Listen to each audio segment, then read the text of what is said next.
Estamos con Axel Milanés. Toma uno.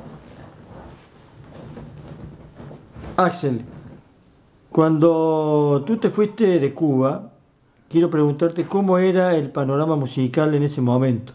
¿Qué pasaba con la nueva trova? ¿Y cuál era tu ubicación dentro de la misma, diremos? Dentro de la Bueno, trova.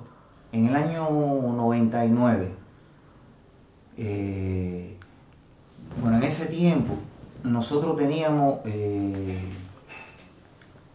el caso mío personal, estaba participando de una nueva agrupación de trovadores que había en ese tiempo, que nos hicimos llamar Cantores de la Rosa y el Espina, que en realidad éramos un grupo pequeño, pero no éramos lo único que se estaba haciendo en Cuba, sino que en todo lo que era el país había muchísimos trovadores. La cuestión de la trova en Cuba siempre ha sido algo que lo que ha ido es en crecimiento, producto de la continuidad que ha habido y de las influencias que hay entre las diferentes generaciones de trovadores. No solamente las influencias, sino incluso la misma convivencia, donde los nuevos trovadores van recibiendo, además de la influencia, la ayuda, la orientación de las generaciones anteriores de trovadores. Y aparte dentro de un sistema cultural que favorece este tipo de relación y que favorece que constantemente estén apareciendo artistas con información y con las posibilidades, ¿no?, de participar dentro de lo que es la cultura, ya sea por las instituciones culturales o por los movimientos aficionados que se dan tanto en los centros estudiantiles como en los centros de trabajo. La cultura en Cuba siempre ha sido una prioridad, siempre ha sido algo que ha estado constantemente alimentándose y generando de manera, se podría decir, bastante masiva, en una buena cantidad una buena población de artistas, ¿no?, y de espacio y de tiempo que favorecen la creatividad. En ese tiempo, bueno, también nosotros teníamos,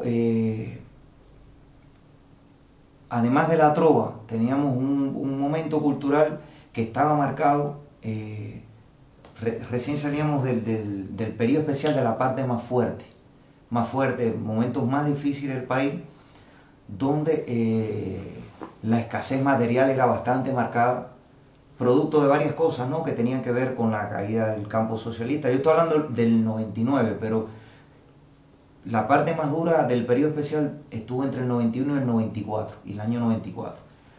Y esa fue una realidad que realmente desafió a que el cubano tuviera muchas iniciativas, producto de la escasez material por lo que estaban pasando. Por un lado, la caída del campo socialista, que a nosotros nos beneficiaba mucho materialmente, y producto también del bloqueo que los Estados Unidos han tenido sobre Cuba con respecto a la entrada de diferentes elementos materiales que nos han hecho falta tanto para necesidades básicas como también para cosas de lo que es la superestructura de una sociedad, que es el arte.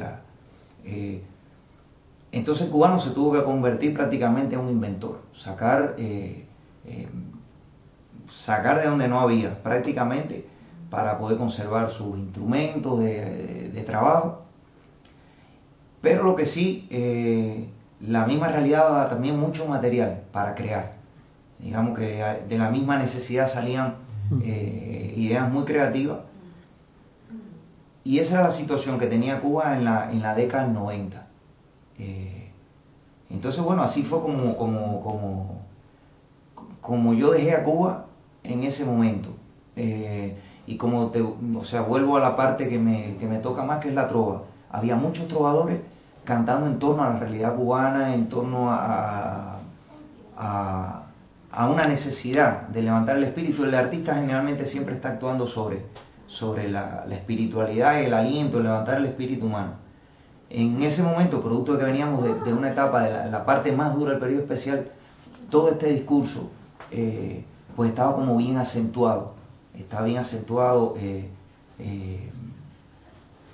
Con respecto fundamentalmente también a otros valores que había, ya no solamente producto de la necesidad material cubana, sino también de la situación que había en el mundo, porque en el mundo estaba todo este asunto del neoliberalismo bien marcado, bien acentuado, y las necesidades espirituales también se notaban mucho.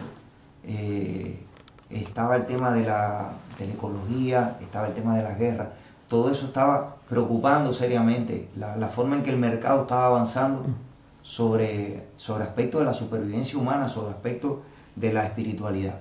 Entonces esa es la temática que más nos preocupaba a nosotros en ese tiempo.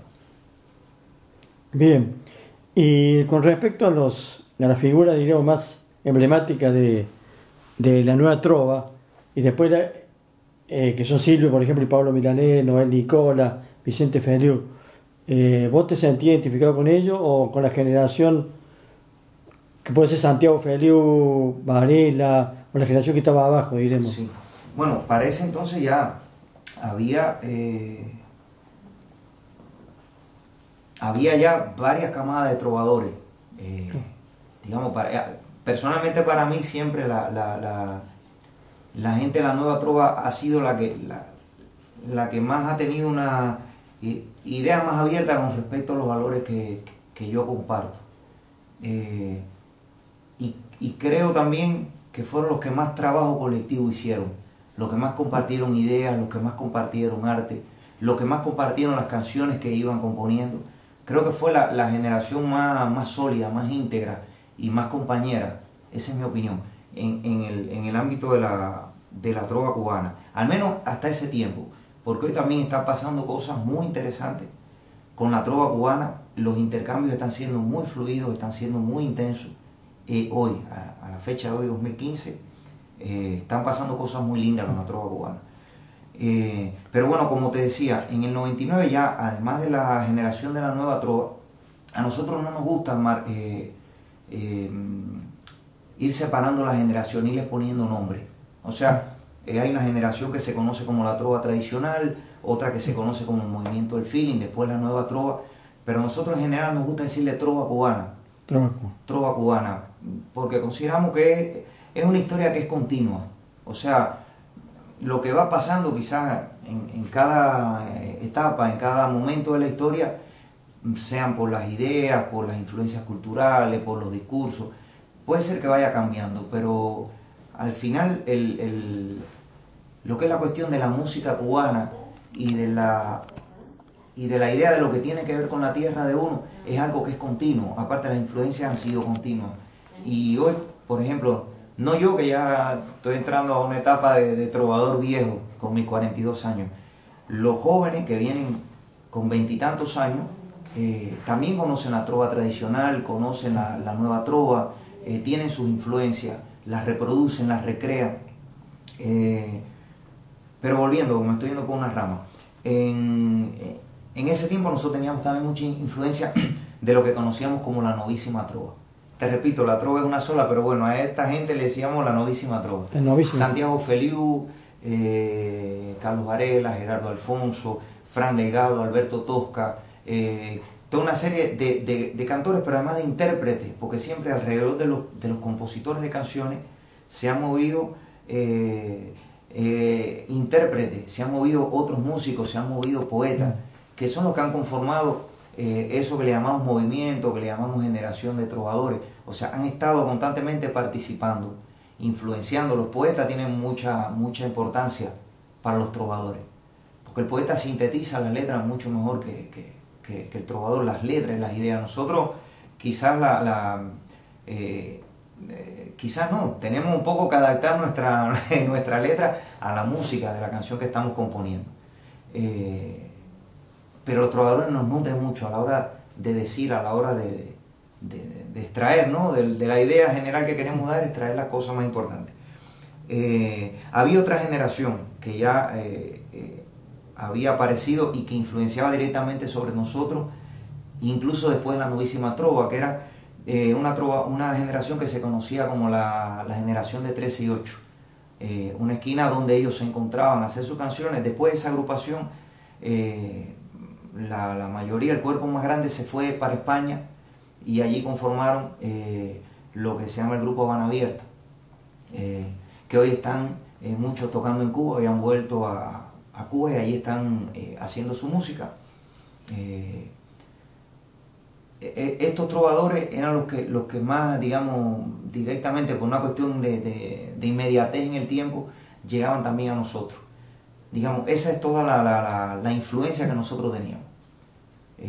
Ahora me perdí en la respuesta a lo que me habías preguntado. Está bien. No, está bien. Y con respecto a lo que ocurre actualmente, si cuando vos regresas de nuevo a Cuba, ahora en el 2013, ¿qué panorama encuentras? Ya, espérate, déjame decirte otra cosa con respecto a la pregunta anterior, que tenía que ver con las influencias no solamente de esos trovadores. Nosotros en ese tiempo ya teníamos influencia de la música, digamos, que no era cubana. Teníamos influencia de la música del exterior, que esto siempre ha pasado en Cuba, pero bueno, especialmente en la etapa de nosotros era como que empezamos a conocer, interesarnos más por otras músicas, o no sé si interesarnos más, porque si tú te fijas en los elementos, en la música de Silvio hay mucho rock, digamos, el elemento del rock está muy presente en la obra de Silvio. Pero bueno, nosotros especialmente teníamos este interés por hacer fusiones con las músicas que íbamos escuchando, que no eran cubanas, por vincular a la guitarra eléctrica, a la trova, por vincular a los cajones peruanos, los cajones flamencos, o sea, íbamos metiendo elementos de diferentes países para acompañar la canción, la trova que hacíamos nosotros. Estamos escuchando mucha música argentina en ese tiempo. Fito Páez tuvo una presencia importantísima en algunos cambios que ocurrieron en la trova cubana, o algunos enriquecimientos, más que cambios, bueno sí, son cambios también, pero que lo que vinieron fue enriquecer, a sumar a lo que ya se estaba haciendo. Y Fito Páez con su música, pues allí nos dio una idea de en qué podíamos también seguir enriqueciendo la forma de hacer nuestra canción. Espérate, a ver si no se me queda nada más con respecto. Bueno, y lo otro que te decía, las ideas, o sea, las ideas que íbamos asimilando a partir de todo este periodo que para mí era de decadencia cultural que estaba sucediendo en el mundo, gracias a todas estas políticas neoliberales, que lo que iban era entristeciendo el espíritu humano y bueno, trayendo otro tipo de preocupaciones que al final el artista las termina reflejando en su obra. Ya, creo que ahí hablé de la trova en estos momentos en Cuba. Bueno, en este momento, déjame decirte que la cultura se ha convertido en Cuba en un terreno ya que siempre lo ha sido, pero hoy lo está haciendo mucho más. Producto de este intercambio con Estados Unidos y producto también de algunos desgastes que ha tenido el bloqueo norteamericano en Cuba, que han impactado quizás sobre la motivación de una parte de la población, y también producto de una penetración que efectivamente ellos han iniciado y han tenido algún que otro resultado dentro de nuestra cultura. Así lo considero yo. Yo considero que han tenido, o sea, para nadie es un secreto que el imperialismo ha tenido estrategias o por lo menos tácticas de meterse en la cultura de los países y de tratar de que los países no quieran su cultura, porque es una forma de socavar la autoestima de los pueblos. O sea, hace poco estuve en Chile y me entero que hará unos pocos meses se logra una ley en Chile donde se puede poner, donde se exige que el 20% de la música que se pasa por la radio sea nacional. O sea, me encanta que hayan podido avanzar, porque antes no había ninguna ley que le diera fuerza a la música nacional. Pero ese avance para mí es poco. O sea, lo felicito por el avance, repito, es un logro. Pero yo, por ejemplo, como crecí en Cuba, jamás se me ocurriría que en Cuba se pusiera el 20% de música nacional. En Cuba la mayoría de la música que se pasa por la radio nacional, también se pasa música extranjera. Ahora mismo estoy pensando, una vez un periodista acá me preguntó en Rosario, Si es verdad que en Cuba estábamos obligados a poner el 70 o el 80% de música nacional. Y yo le dije, eso no es una obligación, eso es una libertad que nosotros tenemos de promover nuestro arte, de promover nuestra cultura. Porque cuando lo promovemos la estamos amando, la estamos conociendo. Si la música sale por la radio, el pueblo conoce su música. Y si conoce su música, puede disfrutar su danza. Entonces ama su cultura, ama su naturaleza, su esencia, y se ama a sí mismo como pueblo. Y yo creo que en contra de eso han ido muchas de las tácticas del imperialismo, de las tácticas de quienes no quieren que los pueblos tengan su identidad, para que el mercado pueda avanzar, para que todo lo que tenga que ver solamente con el dinero pueda avanzar impunemente. Cuando un pueblo se quiere y se respeta, es muy difícil que se pueda pasar por encima de determinados valores que son importantes para ese pueblo. Entonces nosotros hemos tenido ese ataque en Cuba, y yo estoy viendo que hay muchos países que lo han tenido, y muchos países cuya autoestima ha bajado producto de esto, de que se les ataca la cultura, no se les deja conocer quiénes son, desde los medios de comunicación. Entonces nosotros también hemos tenido ese ataque. Lo único que sí tenemos defensa bastante sofisticada, y tenemos habilidades para defender nuestra cultura y nuestra identidad. Ese ha sido uno de los pilares sobre los que se basa nuestro concepto como nación y como revolución. Entonces hoy en día, porque también hay luchas, hay resistencias que desgastan, que hacen, mientras tú te estás defendiendo por acá, en otro lado quizás te debilita, tienes que ir y defenderte allí. Nosotros somos conscientes de todo el tiempo que hemos dado la resistencia, y estamos en un periodo muy creativo, porque la política cubana ha tirado muchos lazos con el resto del mundo, con América del Sur, con América, con países de Asia, con países de Europa. Hemos tirado muchos lazos que nos dan un poquito de respiro y que nos permiten entonces crear. O sea, hemos pasado de una resistencia, donde hemos creado la resistencia, a tomar iniciativa. Creemos que los yanquis, con este acercamiento que han tenido, lo que buscan es una puerta por donde ir a atacarnos la cultura, por donde atacarnos desde adentro. Eso es lo que allá le llamamos guerra no convencional. O sea, es una estrategia que ellos tienen de voltear un país desde adentro, de socavar un país, derrumbarlo desde adentro. Nosotros tenemos nuestra batalla de ideas. Tenemos lo que nosotros llamamos la batalla de ideas, que es fortalecer, estimular, enamorar a la gente en lo que tiene que ver con la educación, con la cultura, con el pensamiento, con los valores. Hoy mismo el mundo está en un lugar donde se tratan de poner pseudo valores en las poblaciones. Y entonces cuando alguien levanta una bandera ética y dice, esto está mal, esto no es ético, aparecen muchos que le dicen, tú estás obsoleto, y los ridiculizan. Eso es parte de la guerra no convencional. Es lograr que los valores que realmente sirven al ser humano sean ridiculizados. Entonces, nosotros, nuestra batalla de ideas pasa por ahí, y en eso tiene mucho que ver los artistas, el trabajo de los artistas. Y voy a la pregunta que tú me dices, pero no si me he extendido mucho. Es que hoy los artistas en Cuba, y no solamente los artistas, los profesores de arte, las instituciones culturales, las instituciones educativas, están muy volcados a reforzar la idea de la cultura, la idea de la nacionalidad, la idea de la patria, a través de las ideas, a través del arte, digamos. Entonces hoy el artista tiene mucho campo de trabajo hoy en Cuba.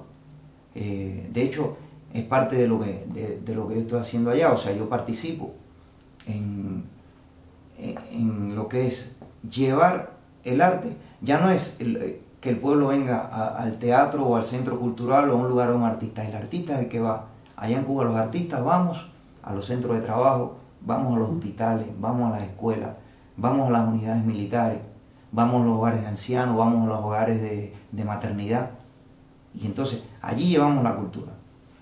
Eso es, digamos, te estoy hablando de la parte del artista, pero se está haciendo desde muchos otros lugares más, en función de reforzar la cultura, reforzar los valores, reforzar las ideas y reforzar el sentido de la tierra nuestra. Si vos tenés una peña, ¿no es cierto? El patio de los cantores. Sí, el patio de las cuerdas se llama. El patio de las cuerdas. Bueno, eso es parte de lo que estamos hablando. Ahí en tu pueblo, Sí, en sí. tu ciudad. Esta fue una peña que no es exactamente mi peña. Es una peña que hicimos entre varios trovadores. Tiene muchos objetivos que se insertan en esto que te he ido hablando, de reforzar la cultura. Pero fundamentalmente, o sea, no fundamentalmente, en principio, lo que buscamos fue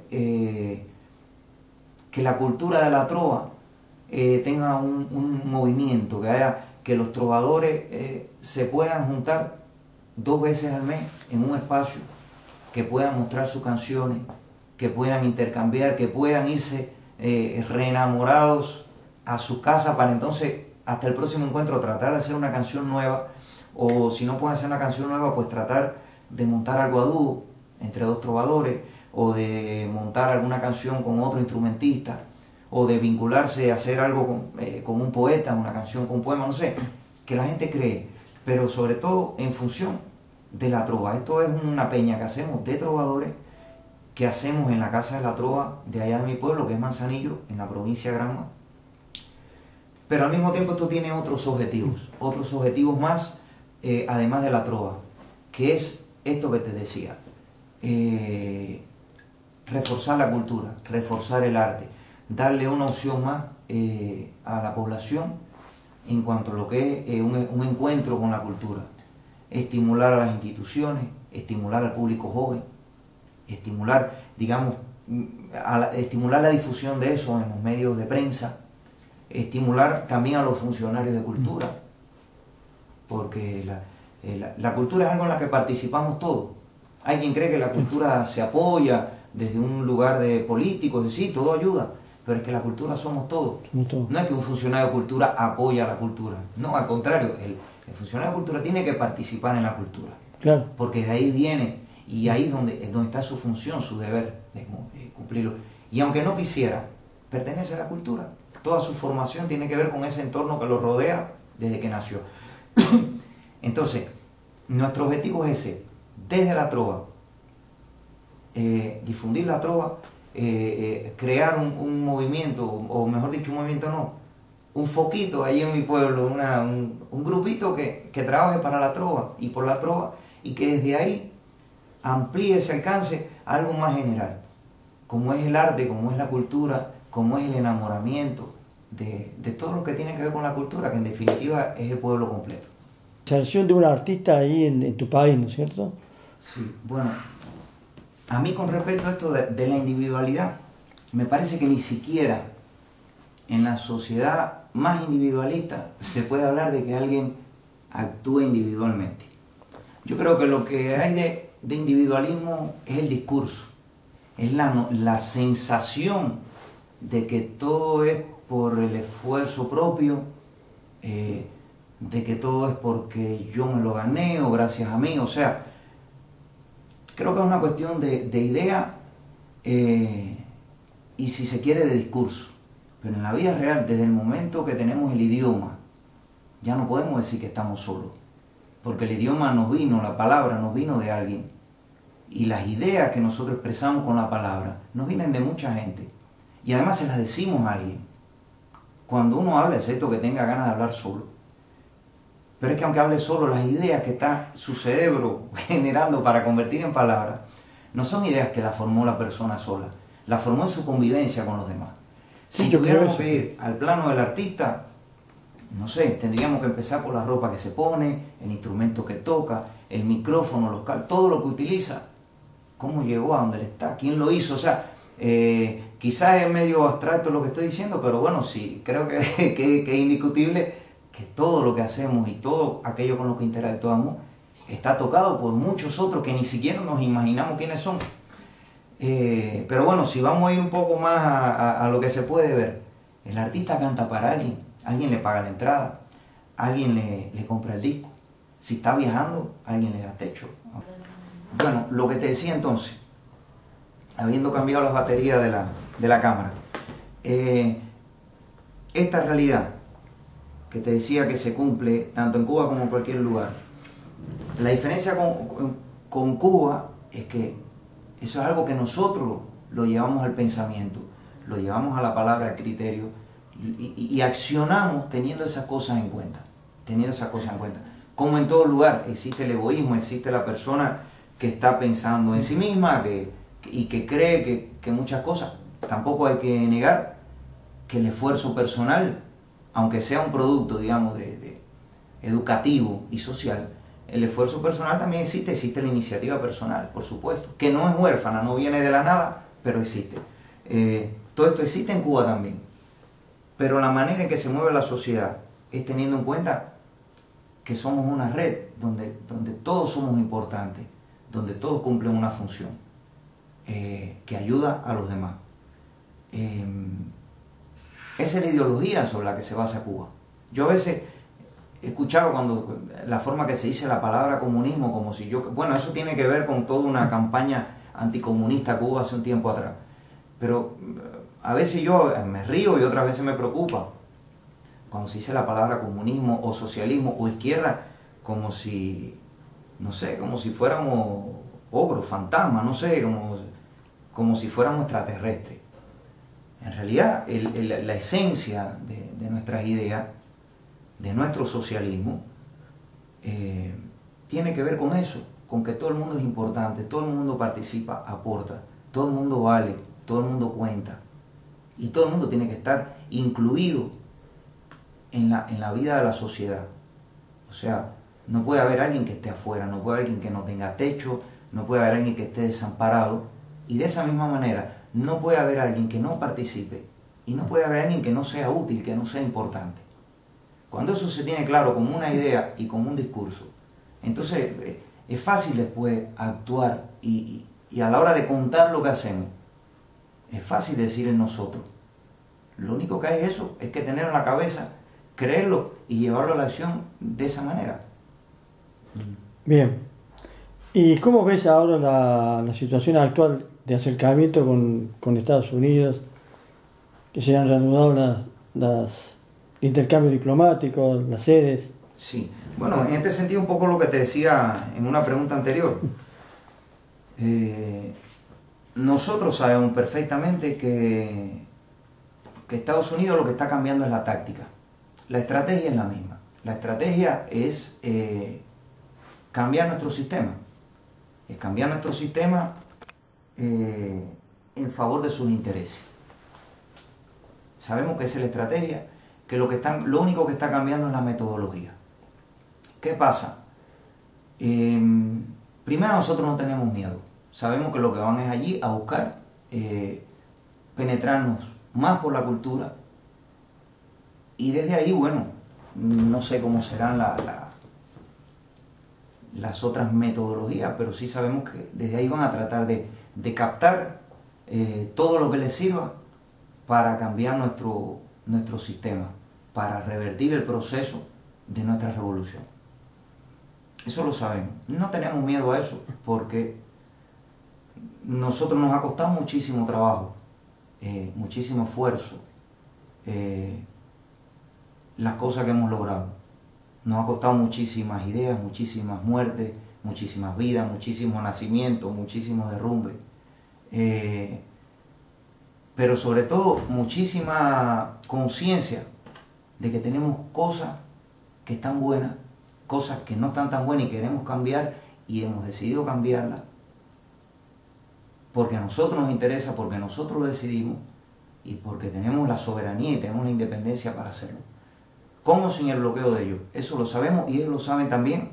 Se han dado cuenta de que las metodologías anteriores no le han servido. Eso lo dice el mismo Obama, no lo estoy diciendo yo en esta entrevista. Sí.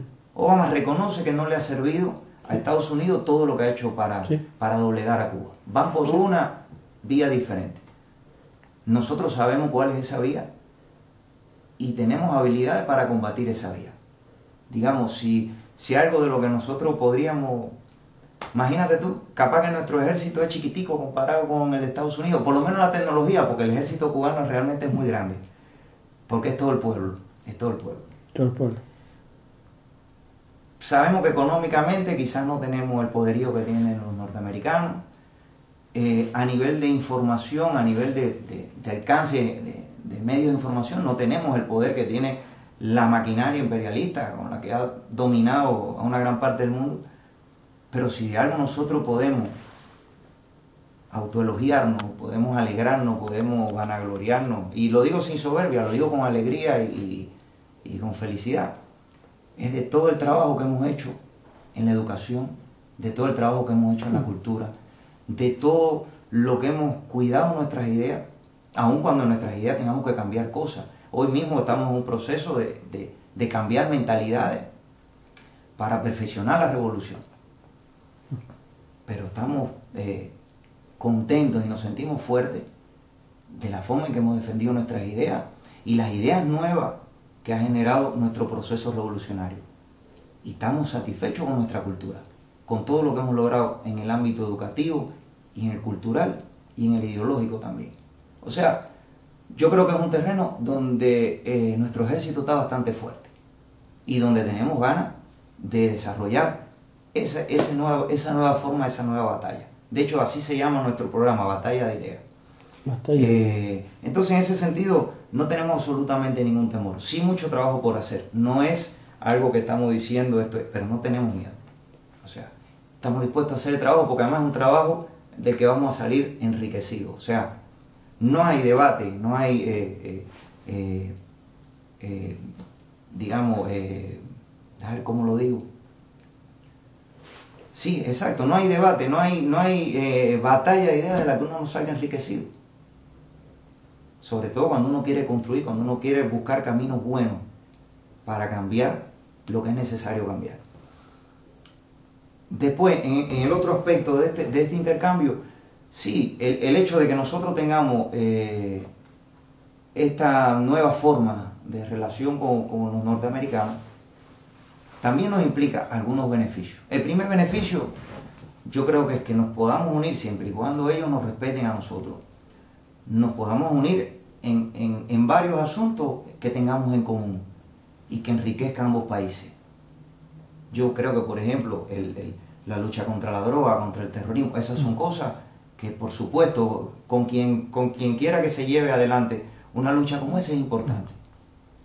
Siempre y cuando, ya te digo, sean nuestros valores. Nosotros no vamos, en nombre del terrorismo, jamás a apoyar un bombardeo, no vamos a apoyar la cantidad de barbaridades que han hecho los yanquis con esa etiqueta. Pero sí hay cosas en las que nosotros compartimos, siempre y cuando tengan que ver con el bien de la humanidad, con ellos y con cualquier país.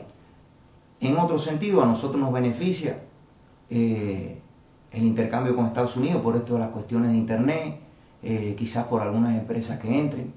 Yo de esa parte de la política no conozco mucho, de economía y eso, pero sí supongo que si ellos tienen algo para brindarnos, que seguro que lo tienen, siempre y cuando sea de una manera respetuosa, por supuesto que a nosotros nos va a servir. Todo lo que sea intercambio que sirva para elevar el nivel de vida de ambas partes es beneficioso. Y ese es el eslogan que ellos traen.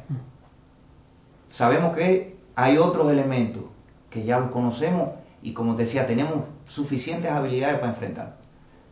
Pero todas aquellas cosas donde nos pueda favorecer económicamente, si es posible, si pueden ser tan amables que saquen el bloqueo que bastante daño nos ha hecho.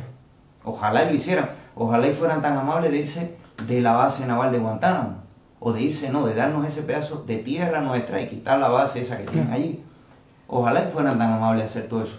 Ojalá y a nuestros amigos de América del Sur no le sigan inventando guerras económicas, no le sigan considerando amenazas para su seguridad, como han hecho con Venezuela, como han hecho con muchos países de acá. Claro. Ojalá que, no sé, todas esas son cosas a las que se pueden aspirar. Y en ese sentido, está bueno que haya conversaciones, está bueno que haya acercamiento. Bueno, venga, vamos a sentarnos a hablar, a intercambiar ideas, a ver qué se puede sacar de bueno. O sea, en ese sentido, sí, bienvenida a la relación con Estados Unidos.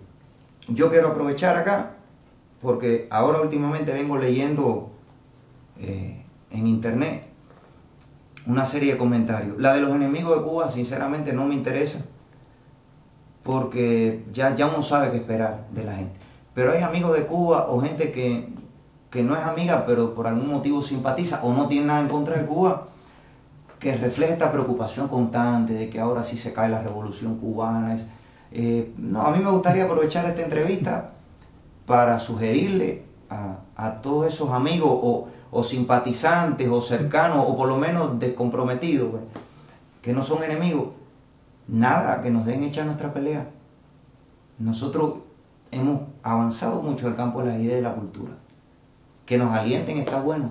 No que nos vean como si fuéramos una telenovela en la cual nosotros ahora nos vamos a convertir en otra cosa porque Estados Unidos... no nos subestimen. No nos subestimen. Llevamos una pila de años enfrentando a ese imperio. Sí. Y entonces estamos en un terreno que también tenemos posibilidades de avanzar mucho. Así que bueno, esa es mi opinión.